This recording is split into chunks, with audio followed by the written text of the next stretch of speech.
우리 찬송가 267장을 찬송하시겠습니다. 찬송가 267장.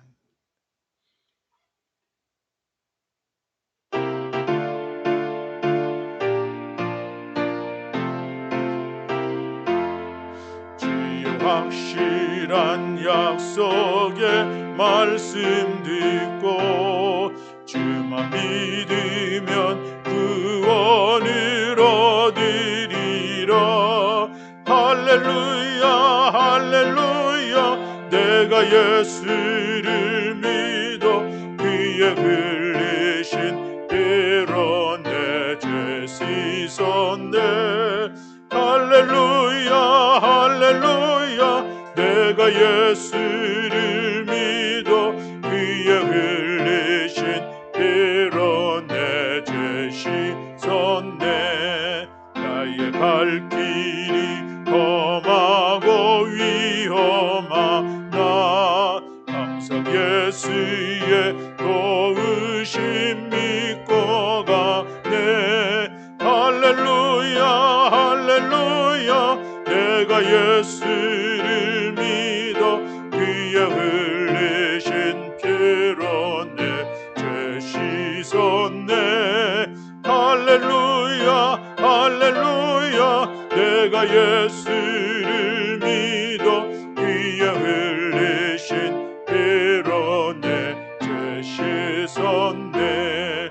주의 보좌에 천사들 둘러서서 우리 구주를 높이어 찬양하네. 할렐루야 할렐루야. 내가 예수를 믿어 그의 흘리신 피로 내 죄 씻었네. 할렐루야 할렐루야. 내가 예수를 믿어 그의 흘리신 피로 내 죄 씻었네. 예언자들과 왕들도 반열대로 왕들 따라 나와 찬송하네. 할렐루야 할렐루야. 내가 예수를 믿어 그의 흘리신 피로 내 죄 사였네. 할렐루야 할렐루야. 내가 예수를 믿어 그의 흘리신 피로 내 죄 씻었네. 우리 모두 다 그 반열 뒤따르며 함께 즐거운 찬송을 부르리라. 할렐루야 할렐루야. 내가 예수를 믿어 그의 흘리신 피로 내 죄 씻었네. 할렐루야 할렐루야. 내가 예수를 믿어 그의 흘리신 피로 내 죄 씻었네. 아멘. 우리 찬송가 149장 찬송하시겠습니다. 찬송가 149장입니다.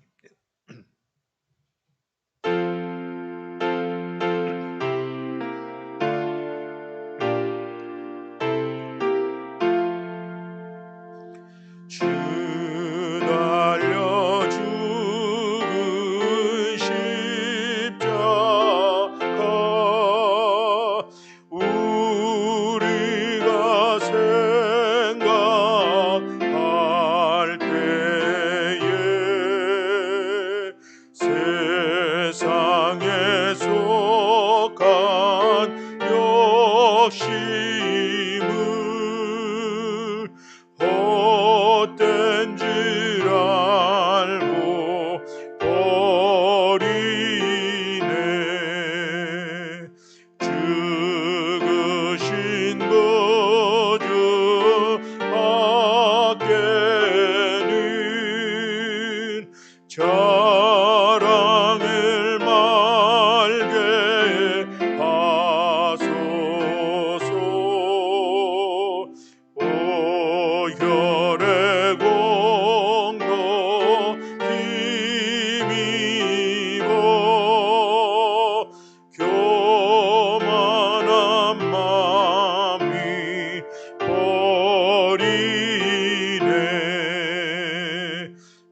기도하겠습니다. 제가 기도하겠습니다. 하나님, 오늘 금요기도의 은혜의 자리로 저희들을 불러주심을 감사드립니다. 오늘도 주님 앞에 나올 때에 지치고 공고한 심령과 상한 심령으로 나온 이들이 있습니다. 이 시간을 통하여서 우리의 마음을 만져 주옵소서. 우리의 심령을 다시 소송케 하옵시고 우리의 심령의 은혜로 충만하게 하여 주시옵소서. 사모하는 심령들 주님 앞에 나올 때마다 아버지 예비하신 주의 은혜로 함께 하시고 우리 가운데 함께 하시는 하나님의 은혜를 확신하면서 믿음으로 나아가는 복된 이 시간 되게 하여 주시옵소서. 하나님, 우리 특별히 간구하기는 우리 금요기도회를 통하여서 우리 기도의 용사들이 세워지기를 간절히 소망합니다. 우리 모두가 더 힘을 합하여 전심으로 하나님 앞에 기도하며 기도의 능력을 드러내며 나아가며 기도의 역사를 통하여서 우리들의 삶과 또한 나아가 주님의 몸된 교회와 이 세상 가운데 빛과 소금의 역할을 아름답게 감당하며 나아가는 귀한 은총을 이루어갈 수 있도록 주께서 은총 허락하여 주시옵소서.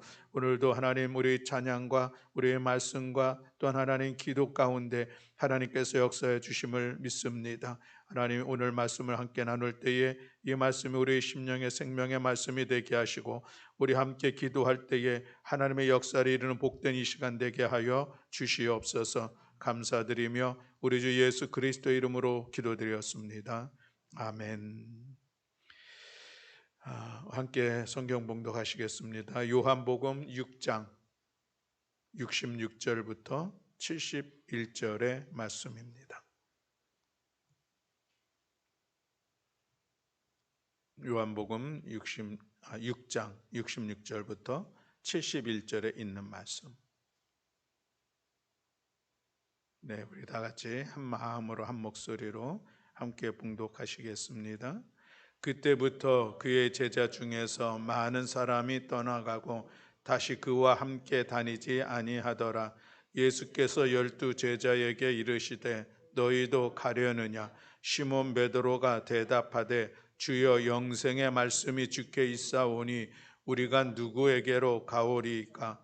우리가 주는 하나님의 거룩자이신 줄 믿고 알아싸움나이다. 예수께서 대답하시되 내가 너희 12를 택하지 아니하였느냐? 그러나 너희 중에 한 사람은 마귀니라 하시니 이 말씀은 가룟 시몬의 아들 유다를 가리키심이라. 그는 12 중에 하나로 예수를 팔 자로라.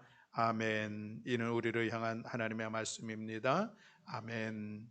우리 함께 인사하겠습니다. 할렐루야, 할렐루야, 아멘. 감사합니다. 여러분과 또 금요기도회를 다시 하게 된 게 이제 한 달이 지난 5번째 만에 우리 같이 이 자리를 서게 됐습니다. 그런데 감사한 것은 또 우리 함께 또 이 자리를 함께 하기 위해서 나오신 제가 기다리고 바라던 분들이 있는 것이 참으로 감사했습니다. 할렐루야. 오늘 귀한 은혜가 함께 할 줄로 믿습니다. 아멘. 네, 감사합니다. 제가 안식의 시간들을 가지면서 제 아내하고 했던 것 중에 하나가 뭐냐면은 우리 이 시간에 우리 신약 성경을 통독하자 하는 그런 계획을 세웠습니다. 신약 성경을 통독하는 것은 저희는 둘이서 이따금 신약 성경을 통독하는 그런 시간들을 전에도 가졌었는데, 저희가 신약 성경 통독한다는 것은 둘이 한 장씩 소리내서 읽으면서 통독하는 거야. 그러니까 눈으로 읽는 것보다는 시간이 많이 걸리죠. 오늘 특별히 71장 1절까지 있는 이 말씀을 보면은 읽는 것이 쉽지 않습니다. 그러나 또 그럼에도 불구하고 이 통독의 은혜가 있어요. 그 마음들을 이번에도 제가 같이 통독하면서, 물론 제 아내도 그렇고 저도 그렇고 이 시간들을 통하여서 제 마음에 또 새롭게 이게 다가오는 그런 따뜻함들, 또 내 마음에 때로는 감동되어지는 일들, 그런 시간들을 경험하면서 우리가 하루도 빠지지 않고 매일 저녁 시간에 또 아니면은 또 아침 시간에, 오전 일찍 시간, 아침 시간에 함께 통독하는 그런 시간들을 가졌습니다. 은혜의 시간들이었었는데 그 중에 한 말씀을 오늘 우리 같이 나누려고 합니다. 저는 오늘 말씀을 시작하면서 여러분들께 이런 질문을 하고 싶습니다. 여러분, 예수 그리스도를 믿는 믿음의 확신이 여러분들에게 있습니까? 아멘. 그렇습니다. 그래도 우리 금요기도에 나오신 분들은 예수 그리스도를 믿는 믿음의 확신이 있으리라 하는 그런 생각을 저도 갖고 있습니다. 근데 여러분, 우리 존 웨슬리 목사님의 일화를 우리가 잘 알고 있습니다. 그분이 미국 조지아주에 선교사로 가게 됐죠. 선교사로 가서 거기서 모라비안 교도의 경건주의 운동을 펼치고 있던 이 모라비안 교도들의 지도자였던 슈팡겐베르크라는 이 사람이 이제 요한 웨슬레 목사님에게 이런 질문을 했습니다. 당신은 자신에 대해서 알고 있습니까? 당신 속에 그 증거가 있습니까? 하나님의 영이 당신의 영과 더불어 하나님의 자녀인 증거가 있습니까? 라는 그런 질문을 합니다.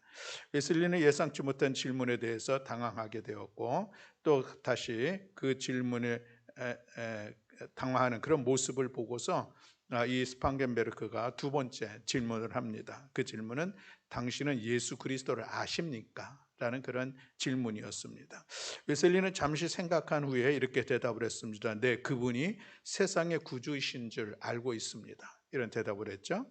그러자 다시 또 한번 질문합니다. 그렇습니다. 그렇다면은 그분이 당신을 구원하셨다는 사실을 믿습니까? 이 질문을 했는데 웨슬리가 그때 이렇게 대답을 했다는 것이죠.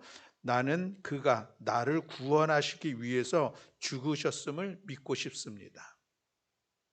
나는 그가 나를 위해서 죽으셨음을 믿고 싶습니다. 이런 얘기를 했다는 거예요. 이제 그의 일기 속에 기록된 것이 이제 번역이 되어서 오늘까지 전해지고 있는데, 이런 확신 없는 대답을 하고 나서 그 이후로 요한 웨슬리 목사님이 자기 신앙에 대한 그런 고민을 하게 되고, 그런 영적 고민 속에서 그 유명한 1738년 5월 24일 올더스켓에 있는 한 모임에 참석할 때에 그의 마음에 따뜻한 성령의 그 임재를 그가 느끼게 되었고, 그 뒤로 그가 확신에 갖게 되었고, 구원에 대한 확신을 갖게 되었고, 그리고 그 이후로 그가 설교할 때마다 더욱더 그리고 복음에 대한 확신을 가지고 전했다라는 그런 이야기가 있습니다. 요한 웨슬리 목사님이 그렇다고 하면 그 조지아 선교 가기 전에는 그 신앙생활이 어떠했었는가?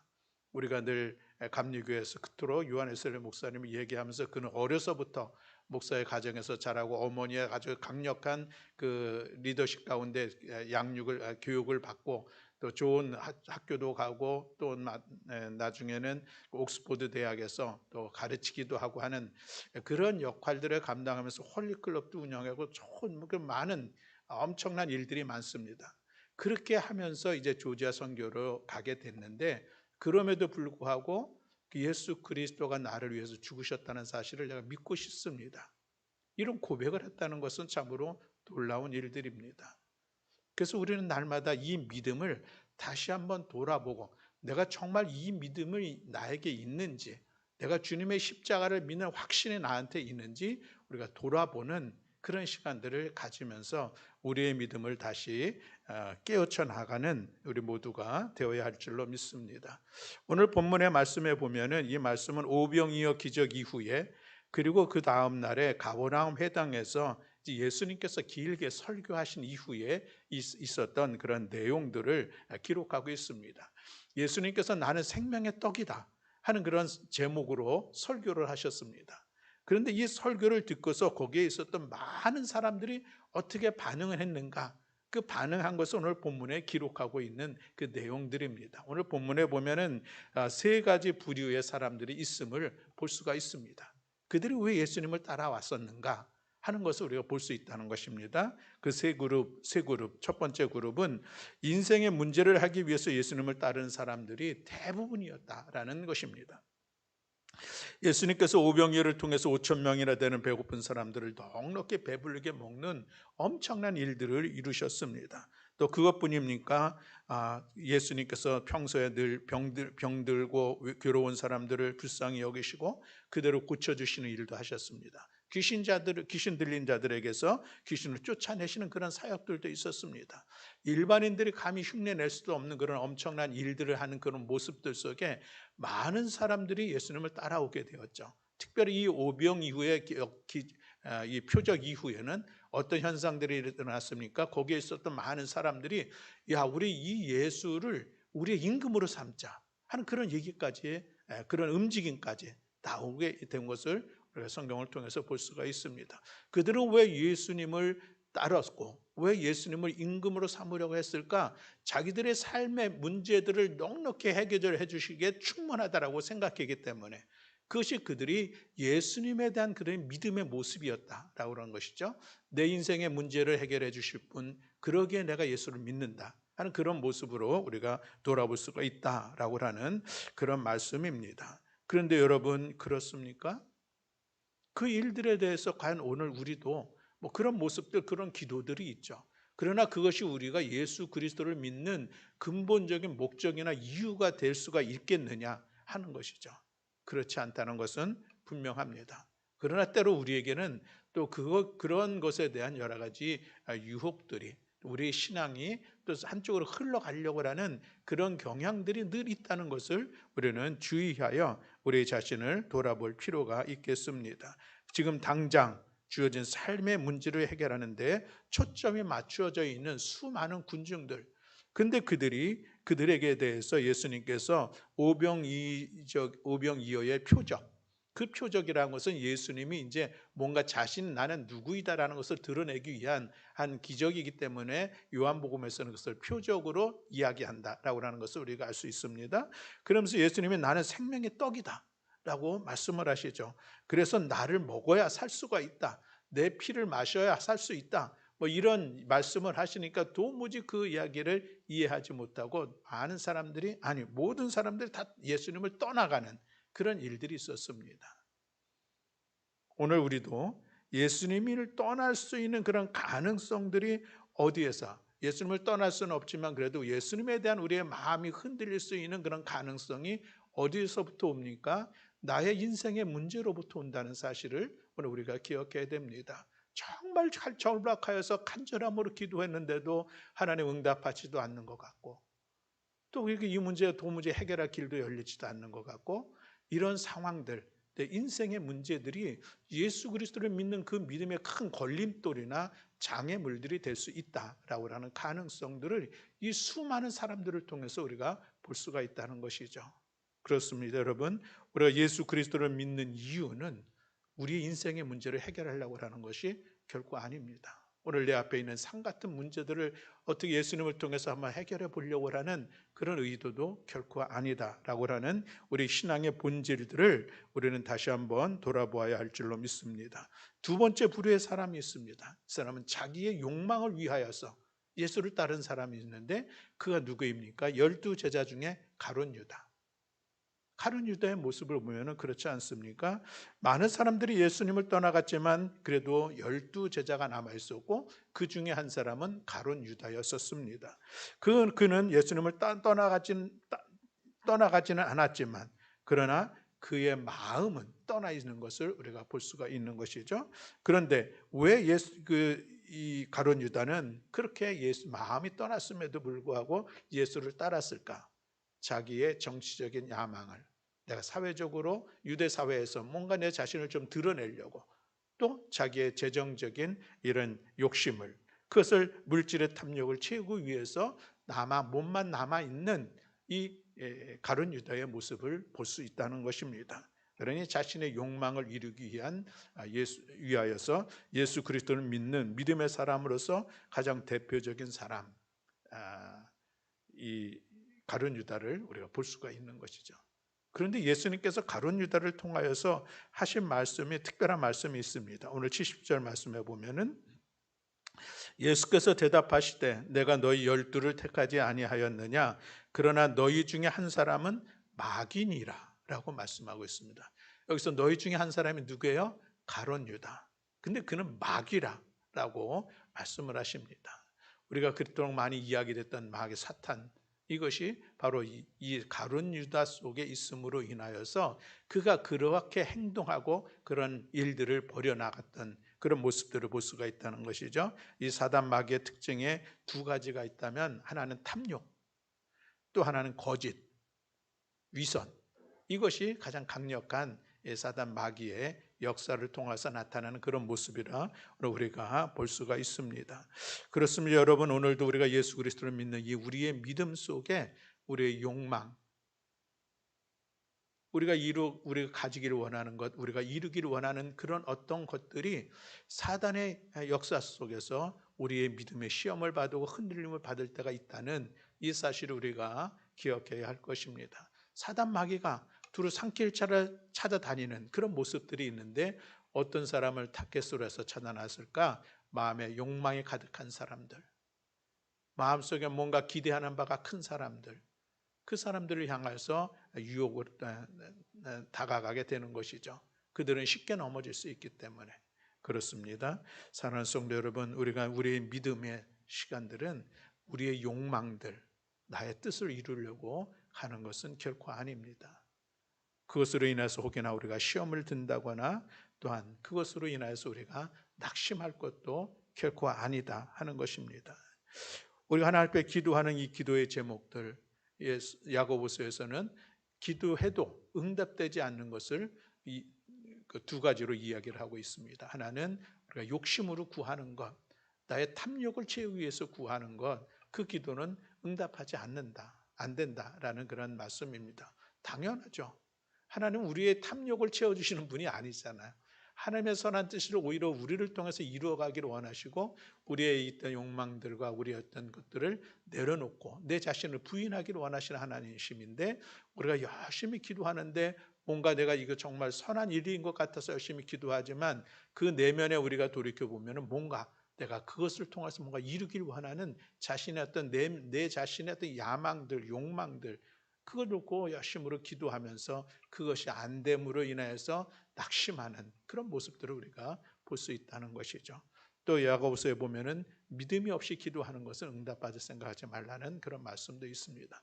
아무쪼록 우리의 믿음은 우리의 욕망을 이루기 위해서 믿는 것이 아니다라고 하는 것을 우리는 본문을 통해서 다시 한번 바라보게 됩니다.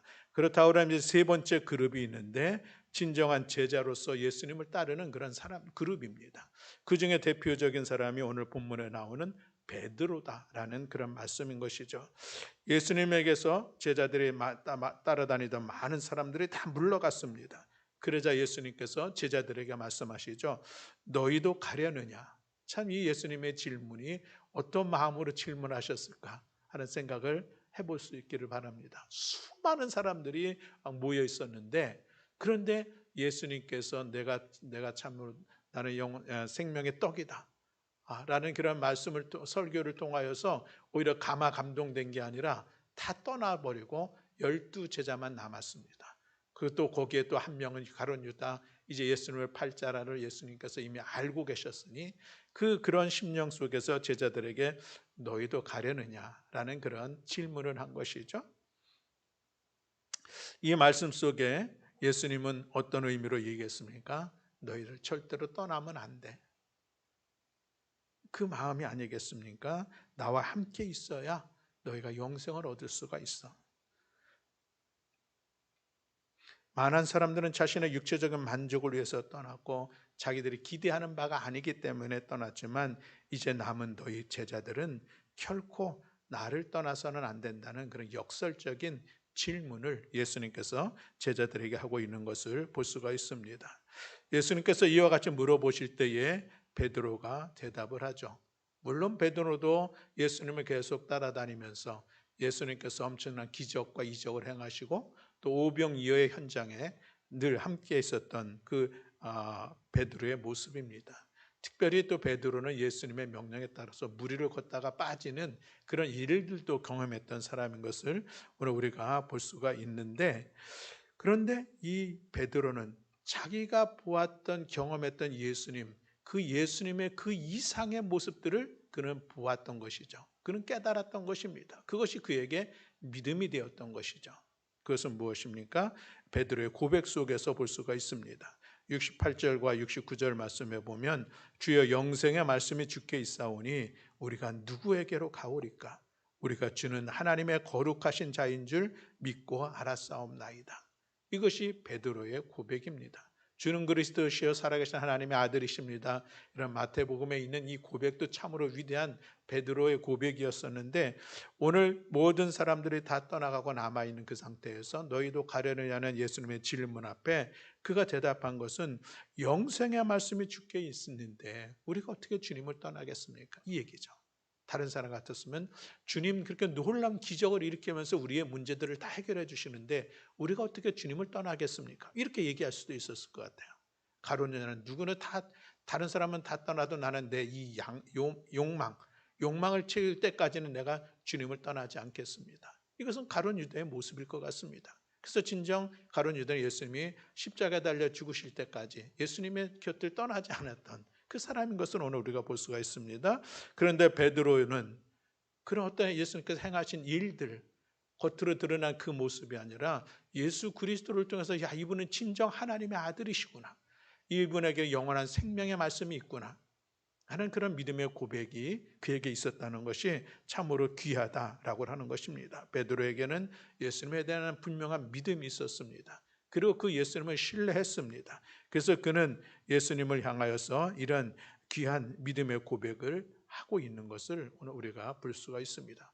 물론 베드로도 나중에 예수님을 3번 부인하는 그런 시간들도 있었지만, 그러나 대성통곡하면서 그것 다시 회개하면서 예수님의 제자로서 귀하게 세워지고, 예수님의 부활 승천 이후에 또 그 이어지는 그 주어진 귀한 사역들을 힘써 감당해냈던 그런 모습을 오늘 우리가 볼 수가 있습니다. 어쩌면 우리는 그 수많은 사람들이 예수님을 따랐던 것처럼 예수님을 믿으면 복 받을 수가 있고, 뭔가 고침을 받을 수 있고, 세상에서 출세할 수 있고, 뭐가 내가 마음에 푸든 그 뜻을 이루어갈 수 있는 그런 수단으로서, 도구로서 예수 그리스도를 믿는 그런 믿음이 있지는 않은가, 우리 자신을 돌아보아야 합니다. 이것은 순간순간 우리에게 다가오는 유혹일 수 있기 때문에 그렇다는 것이요, 그것으로 인하여서 우리의 믿음이 흔들릴 수 있고, 또 심하면 거기서 낙심하는 그런 모습들도 우리는 바라볼 수가 있다는 사실입니다. 사랑하는 교회 여러분, 다시 한번 우리의 신앙을 되돌아보는 이 시간이 되기를 간절히 소망합니다. 내가 지금 예수 그리스도를 따르는 이유는 무엇인가? 그리고 내가 그 예수 그리스도에 대한 진실한 믿음이 나에게 있는 것인가? 우리 자신을 돌아보습니다. 그래서 예수님께서 주시는 선물만을 바라보면서 나아가는 것이 아니라 예수님에게 영원한 생명이 있고 예수님의 진정한 하나님의 아들이요, 그래서 예수 그리스도를 믿어야만 그것이 우리가 구원의 길로 이끌어갈 수 있고 생명의 길로 나아갈 수 있다는 이 사실, 이 믿음 안에서 도무지 흔들리지 않는 우리 모두가 되어야 할 줄로 믿습니다. 우리가 혹 배부르지 못하고 또 건강하다 어느 날 갑자기 질병 가운데 어려움을 당하고 삶의 여러 가지 풍파에 휩싸인다 할지라도 우리의 이 믿음은 결코 흔들리지 않는 우리 모두가 되어야 할 줄로 믿습니다. 예수님 안에 영생이 있습니다. 예수님 안에 온전한 구원이 있습니다. 그러니 우리는 그 예수 그리스도를 믿고 그 예수 그리스도를 따라가는 것입니다. 이것이 우리가 오늘도 주님 앞에 나와서 예배하며 우리의 믿음을 지켜나가려 애쓰는 그 중요한 핵심인 것이죠. 이것이 우리는 예수 그리스도의 십자가와 부활로서 우리에게 주어지는 그런 믿음의 모습이라고, 고백이라고 우리는 얘기할 수가 있겠습니다. 모든 상황 속에서도 경과에 흔들리지 않는 믿음의 성도들이 되시기를 주님의 이름으로 축복합니다. 많은 사람들이 세상을 향해서 열심히 나아갑니다. 그들의 삶에 보면 우리가 부러워할 만한 일들이 있습니다. 그러나 우리는 그들을 부러워할 것이 아니라 오늘 내가 예수 그리스도를 믿는 믿음 안에서 하나님의 자녀가 되었고 구원받은 하나님의 권세를 힘입은 자로서 살아간다는 것이 소중한 것임을 깨닫고 그 은혜 안에서, 그 믿음 안에서 흔들리지 아니하며 일편단심 우리의 믿음을 끝까지 지켜나가는 우리 모든 교우들이 다 되시기를 주님의 이름으로 축복합니다. 아멘. 우리 함께 찬양하겠습니다. 찬송가 94장입니다. 저는 이 찬송을 부를 때마다 때로는 제 마음에 찔릴 때도 있음이 사실입니다. 그런데 그럼에도 불구하고 우리가 불러야 될 찬양의 가사는 그렇습니다. 주 예수보다 귀한 것이 없습니다. 이 믿음의 고백이 이 밤에 다시 한번 우리가 이 믿음의 고백을 담아 하나님을 찬양하기를 원합니다. 세상의 부귀영화 얼마나 대단하고 귀한 것입니까? 그러나 그것을 바꿔도 바꿀 수 없는 예수 그리스도, 내가 그것을 포기했더라도는 예수 그리스도, 우리의 구원자가 되시고 영원한 생명이 되시는 예수 그리스도, 그분을 향한 이 믿음을 붙잡겠노라 다짐하면서 우리의 믿음의 고백을 담아 함께 찬양하겠습니다.